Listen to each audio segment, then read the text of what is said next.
औज़ुबिल्लाहिमिनश्शैतानिर्रजीम बिस्मिल्लाहिर्रहमानिर्रहीम। बच्चों, कैसे हैं आप? उम्मीद करती हूँ कि आप लोग अल्लाह के फजल करम से ठीक ठाक होंगे। बट आज का जो हम सबक पढ़ने जा रहे हैं उसका उन्वान है नाम देवमाली, जिसके मुसन्निफ हैं डॉक्टर मौलवी अब्दुल हक। आप 1872 में पैदा हुए और 1961 में इंतकाल हुआ।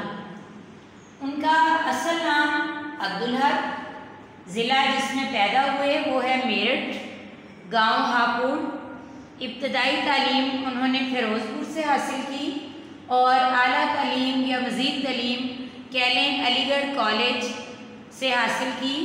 और अलीगढ़ के तालीम हासिल करने वाले लोग अपने नाम के साथ अलीग लिखते थे और इस पर फ़ख्र भी करते थे। उनके उस्ताद में प्रोफेसर आर्नल्ड, जो कि इलामा इकबाल के भी उस्ताद थे, और शिबली नुमानी।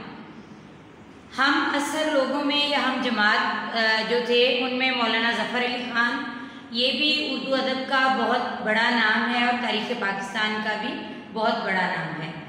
इसके अलावा अलीगढ़ यूनिवर्सिटी से उन्होंने D.Litt की एजाज़ी डिग्री हासिल की और अलीगढ़ में ही मदरसतुल उलूम से BA किया।